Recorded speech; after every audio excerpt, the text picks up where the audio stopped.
Welcome to More Than Miles, where we use storytelling and expert interviews to empower endurance athletes and healthcare providers. I'm Dr. Kate Mihivik-Edwards, physical therapist, author, educator, entrepreneur, and former endurance athlete. And I'm Dr. Kacy Saunders, physical therapist, runner, and triathlete, and together we're your co-hosts. Our goal is to always keep our athletes healthy on and off the road, because we know that our athletes are so much more than their body and their sport. We're glad you're on this journey with us. Now let's get to the show. Hi, Kate. Hi, Kacy. Good morning. Good morning. Or is it the afternoon? Well, at least it's sunny out, so it looks like it's the afternoon, but we're still in the morning here, I think. And we're drinking our coffee, or looking at our coffee, because you can't drink coffee while you're talking on a podcast. I know, we were really disappointed when we realized this simple fact that you can't take pauses to drink your coffee. Because you can hear it. You can hear it. It's not what our listeners want to hear. I don't think we can start this conversation without talking about Gus and Cadence, the new cutest members, even cuter than me, of Precision and our team here. That's right. I just got 2 new Weimaraner puppies, a little boy who's a blue Weimaraner, his name is Gus, and a little girl who's a silver Weimaraner, and her name is Cadence. And I obviously had to do something related to running for one of the names, and most people don't understand unless, of course, they're runners. They're great, but I'm not sleeping well. Yeah, and so in your limited sleep last night, you decided to change our topic for today to overtraining. I did. So, we planned out these podcasts. We actually have about 2 years worth of material because we can talk about this nonstop for hours. Hopefully it won't be hours for you guys, or you might turn us off. Last night, as I was not sleeping because the puppies had to go out quite a bit, I thought, wow, what a great day to talk about overtraining, because sleep absolutely impacts our ability to train well and our body to recover. Right, yeah. So we'll definitely get into that as we go through our symptoms, what causes overtraining, and we'll talk a little bit about our experiences with overtraining, because Lord knows we both have been through it several times. I don't know what you're talking about. I don't either. I still like to joke about how we're going to talk about heart rate variability, and you had suggested when I was a patient of yours and not your colleague to start tracking my heart rate variability using an app that we're going to tell you guys about. And it asks you several questions about your life and how you're doing and your stress levels, and to try to gauge what sort of stress your body is under. I confess that I lied. Sorry, that was a really loud laugh. I didn't know you lied to me. You didn't do it? No, I did it, but I lied on the app so they could tell me I could train. Like, I knew if I told it that I was tired, that it would tell me to take it easy. You are such a runner and endurance athlete. I'm so much better now, though. That was like 2017 Kacy, 2020 Kacy, 2021 Kacy, which feels like the extension of 2020, right? Is much better about telling the truth and listening to her body, which is great. And it has helped. Spoiler alert. So yes, that's great. Yeah, it is. It's awesome. So I think the first thing we want to start with is stress is stress. We hear about this term from all over the place, but I think people only think about training stress. They don't necessarily think about other stress, or they acknowledge it, but they don't really think about what that looks like in their daily life.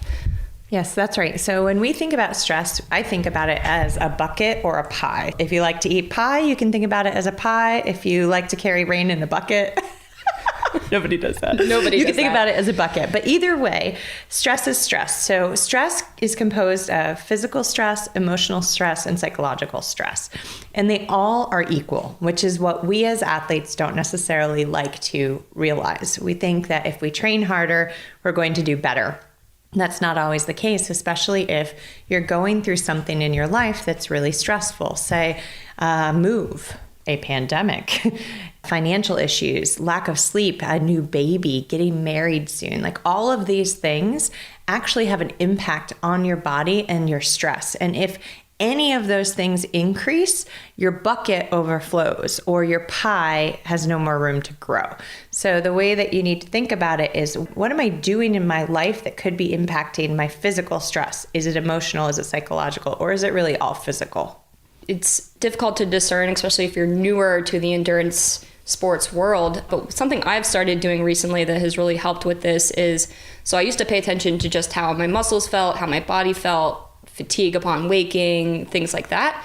And I've gauged, okay, maybe I need to take it easy based on how my body felt. But now I think, okay, I'm overly anxious, I feel stressed out, I'm not coping as well. And I put that in that same part of the bucket as I would considering like, okay, can I train hard today or not? And so paying attention to those markers as well as how my body feels has been really helpful too.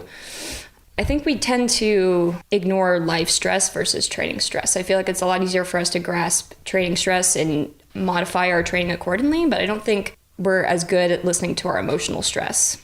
One of the coaches that I've worked with for a long time, he always used to say that look at your training plan and then look at your life and see if they match up.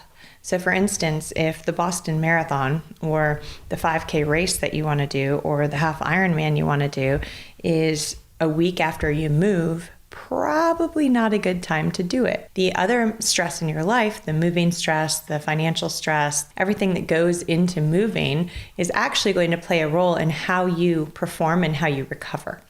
It is in that bucket of stress. So maybe a good thing to do would be look at your life, see what's happening in your life, at least what you can control or what you know is going to happen, and then match your training schedule up to that so that you have that optimal space to train in. In PT school, for instance, is a terrible time to run a marathon. I think we both ran 3 in PT school. I ran 4. Not a good time, yet that's what we did because that was not smart. Not smart. I tried it again in residency and that was an even worse idea. I did the same thing. I actually ran 2 in residency and they were horrible. I didn't at the time, of course, understand the impact of what was going on in my life and why my race was so bad because I had stuck to my training schedule. I'd done everything I, quote, was supposed to do, but I still had terrible races. And now looking back and understanding what I know through research is that it was everything else. It wasn't how I was training. It was my life. Because when we think about training being stress, recover, improve, we lose that recover portion of it. So then it's just like continually beating your body down and you don't create those adaptations that are going to make you reach your goals of training, right? So we're getting this constantly catabolic aspect to our bodies and not getting that rebuild time. Stress, grad school, residency, moving, all these things really impact that ability to actually make the best out of your training. What we know, and you just brought it up a little bit, is too much stress impacts our physiology. It impacts our cortisol levels. It increases our cortisol levels. It increases other stress hormones. We know as women, we need more time to recover. Estrogen actually breaks muscle down. So we have to think about how our hormones play into this. We have increased muscle atrophy in the fibers, and we have increased tissue breakdown when we are under stress and when we are overtraining. So it's really important to understand that. You know, it's easy to say, oh, I'm just stressed out. It's kind of like the new cool. I'm stressed. I'm so busy. Actually, stressed and busy are not cool, but it's become normal in our society. But what's happening is you're cool, quote, but then you are really breaking your body down. And then I was just thinking, is cool even a word? Like, is that, I think I just dated myself. No, cool's a word for people aged like you and I. I like how you put me in the same bucket as you. I really appreciate that. I think you should get a raise. I should. This whole podcast is just a ploy for me to get a raise. I knew it. Yeah. Cat's out of the bag. Okay. But yeah, getting back on track here. Yes. So it does break down your body. This is something I experienced multiple times before. And sometimes it's not always immediately after the stressor too. Like sometimes you'll make it through that race, but then there was such a long period of your body being under stress. Your injury or your breakdown might come later on. And I hear patients all the time, they're like, why now? And it doesn't make sense to them because there was a definable period in there where they thought, you know, maybe that was higher risk and now that's over and they should be fine. And I don't think it necessarily works that way. Oftentimes patients will come after their race. And I think part of it, I just have to say, is that they'll run even though they'll train or they'll ride their bike, whatever it is that they're doing, they'll continue to do it even though it hurts. And then when they've reached their goal, now they're going to take care of it. So I think that it's twofold. One, when you're focused on a goal and a race and you really want to do something because you worked so hard for it, I mean, I completely understand. You just ignore the signs and symptoms. And then you're done with the race and you've met your goal and all of a sudden everything comes crashing down.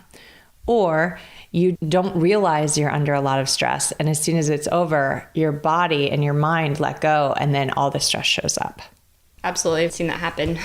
many times over, both from the sidelines and personally. Kacy, what would be great is if you could talk to us about signs and symptoms of overtraining, because there are a lot of signs and symptoms that we might not really look at and think are related to overtraining. You can obviously Google symptoms of signs and symptoms of overtraining. So I want to list them out so that you guys have them, but then I'll kind of go through what I've experienced because I think it helps tie this all together. So when we're looking at signs and symptoms of overtraining, we're looking at sleep disturbance, fatigue, vulnerability to sickness, which is a really big thing here in our pandemic times, memory disturbance. So I've been found many times like standing in front of my apartment, trying to use my car key fob to open my apartment. And you're like, wow, I must be really tired. I usually find my car keys in the refrigerator. In the refrigerator. So I definitely think that that's part of overtraining. Yes, that's part of overtraining. Decrease in professional efficacy. So if you're having trouble at work, having trouble leading meetings, focusing, things like that. Irritability, digestive disturbances, muscle soreness that seems really persistent, just seems like abnormal. Like you do a workout maybe Tuesday and you're still feeling that lactic acid burny kind of feeling in your legs by Thursday or Friday. That's not normal. And then loss of training desire. So training doesn't become fun anymore. A lot of these we're looking at, muscles, tendons, things like that. We're looking at tissue breakdown, but then we're also looking at the nervous system. And that's where all of this other sort of sequela come in. This is something I have experienced from multiple levels. GI distress, which is actually just now improving now that I'm getting... Just now. 4 years after 2017. Yes. Yeah. Actually, yes. I talked on our previous episode about my mental health struggles, and I think a lot of the things that were keeping me stuck was because my nervous system was so fizzled out and just never gave it the time to sort of refresh and get to that point where I could actually heal. If we think about mental injuries as the same as a physical injury, it was as if I was like running with an injury for the past 4 or 5 years. Well, if you think about that, it's just that cycle. What is it called? The thing that goes around? Merry-go-round.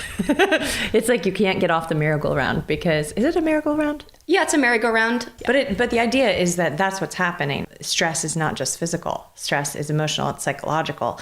And if you can't get off the merry-go-round, then you're going to stay in that cycle forever and ever. And so it may take years for your GI system to actually calm down, or it may take years for you to realize, wow, I have been irritable and kind of nasty for years or months or weeks or, maybe just one day. But you've got to be able to break it somewhere. And that's why you have to be able to recognize, okay, what is impacting my stress? What is impacting the overtraining?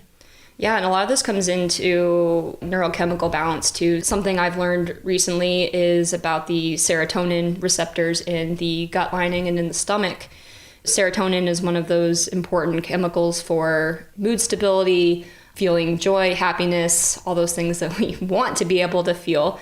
If this whole cycle gets messed up, for lack of a better term, that's what causes this GI distress and sort of other symptoms that we don't necessarily think about. And it comes down to this sort of like brain-gut connection, which I'm sure some of our listeners have heard about. And that's obviously a conversation for another time. All these things are so tied in. They seem like they're dealing with different systems and they're very wide-ranging symptoms.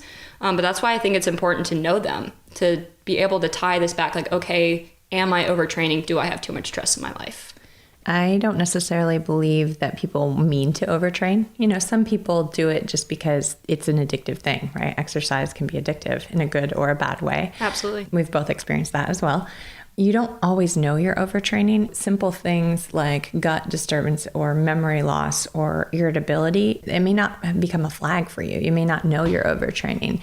If you don't know it, you can't fix it.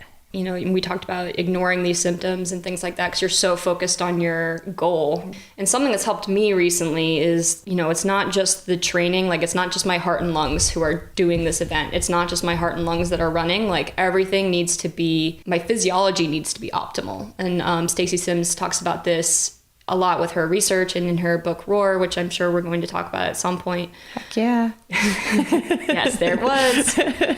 The more we try to beat against our own physiology, the worse we're going to perform.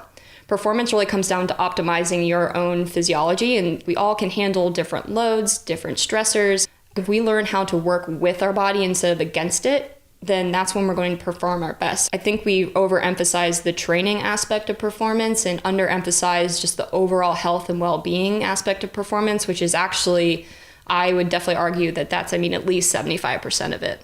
Yeah, I always Maybe say more. it's 2/3, so it's about the same. Okay. Yes, I think it's 2/3. I think the physical component of training and performance is only 1/3. And I really do think emotional and psychological are the 2/3, which is completely ignored by most people. The idea of it's just in my head, again, I want to say it's not in your head, but it is. It's more than just the physical. And if someone says that to you, they're not saying it because it's in your head. They're saying it because it's really what the physiology is saying. This is a great segue into how do we track this? I talked a little bit about my experience and paying attention to my anxiety levels as an indicator of stress, overtraining, but there's actually some really great hard science ways to look at this, which I think will appeal very well to our endurance athlete crowd, our type A personalities.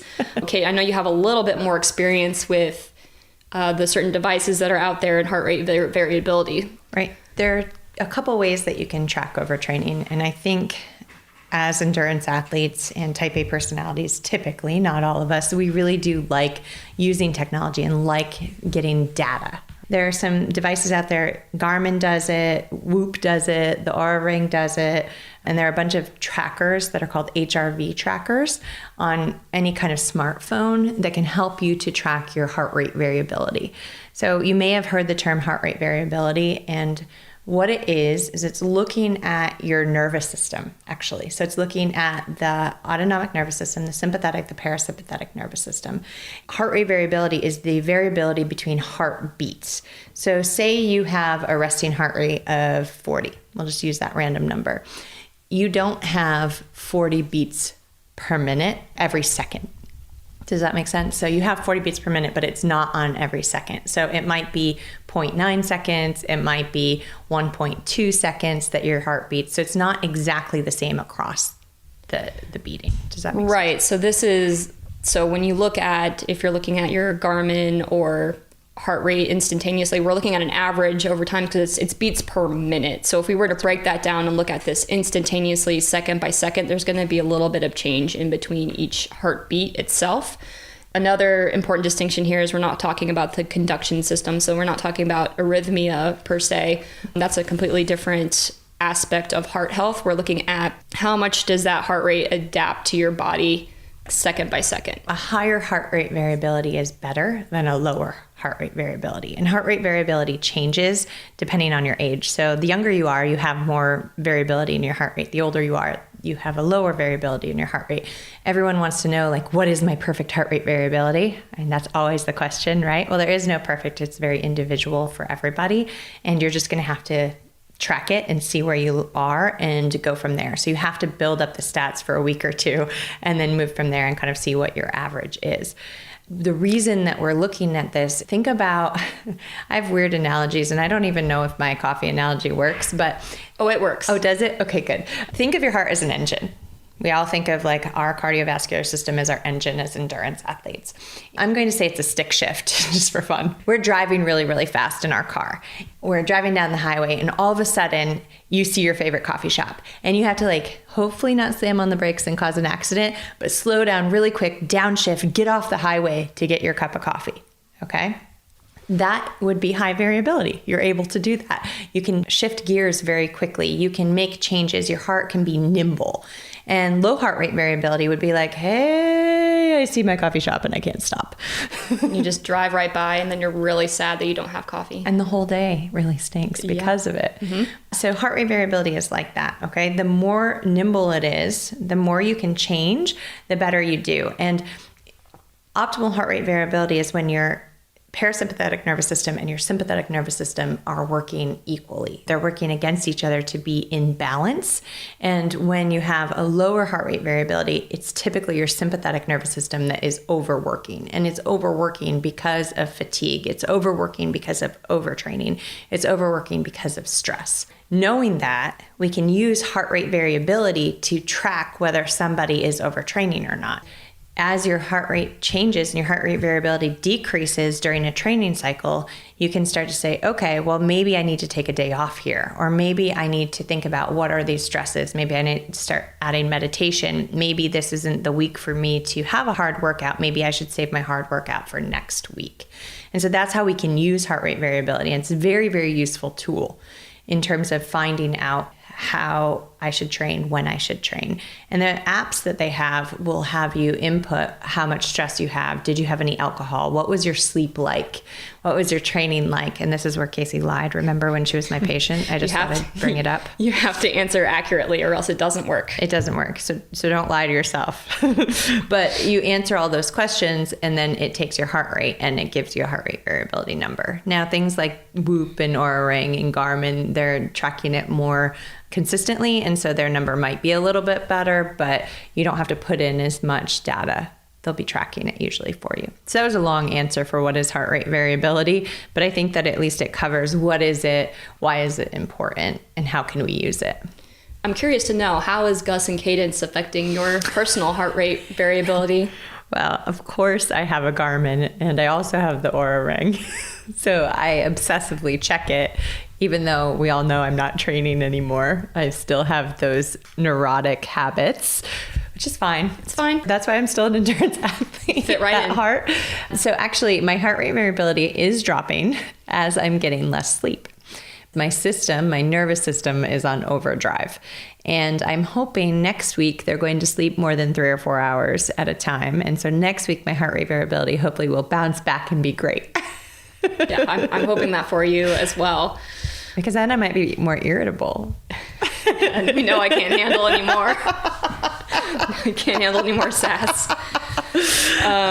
One thing I do want to clarify, though, so if we look at sympathetic versus parasympathetic nervous system, right? So, what are they? Sympathetic nervous system, like our very simple way of thinking about this is our fight or flight system. So this is, oh my God, I just saw a bear, I need to run. So if you have too much sympathetic nervous system tone or activation, if you want to think of it that way, that is going to be a bad thing because you're going to think that you're always under attack and in danger, and you're not going to have those same repair mechanisms as if you were in your parasympathetic nervous system, or a bigger contribution from the parasympathetic nervous system, right?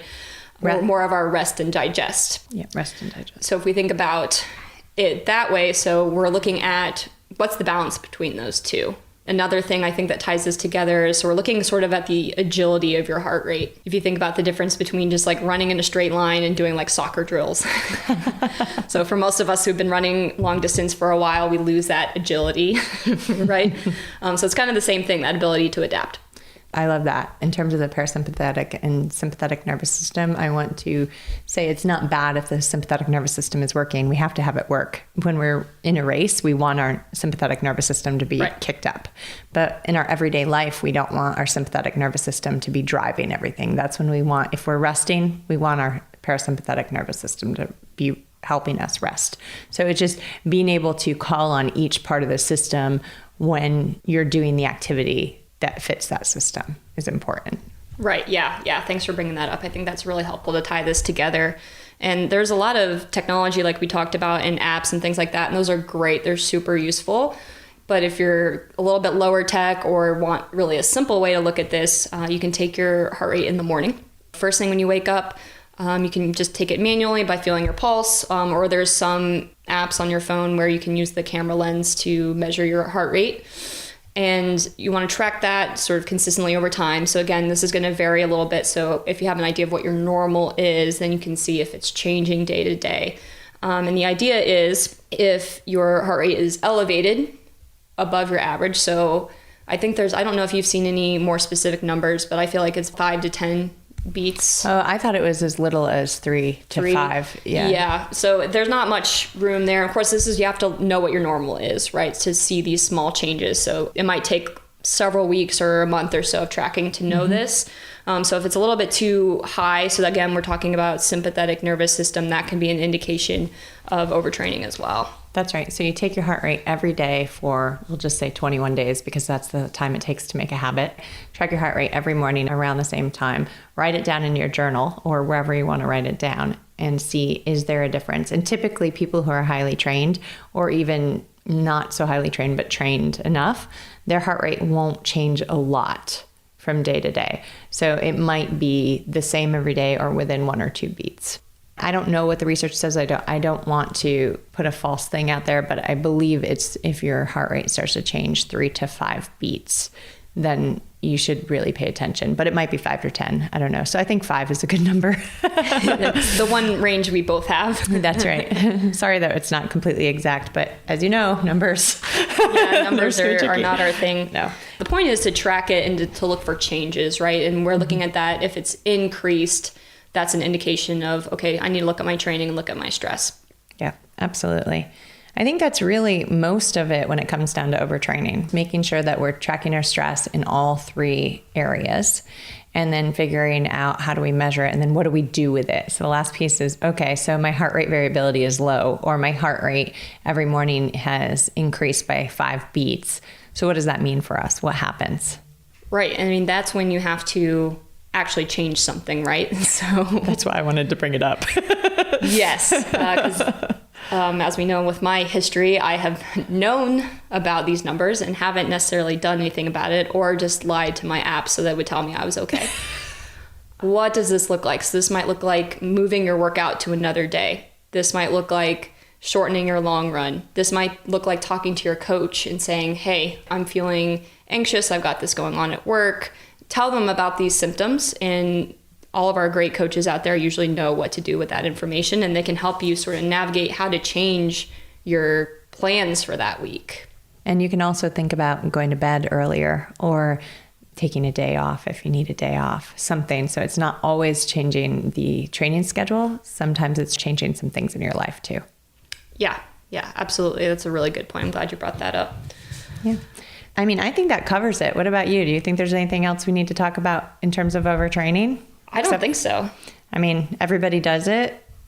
You know, it's okay. It happens. But the more you can pay attention to it, the more you can track it, the healthier runner you're going to be and the less injuries you're going to have. So you won't get to come hang out with us cool people, which is probably better.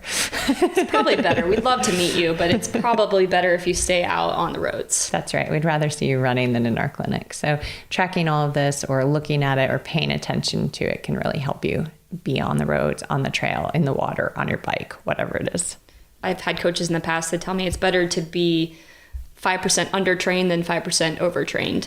So thinking about getting to that starting line, if you're a little bit undertrained, that's really astronomically better than overtrained. Absolutely.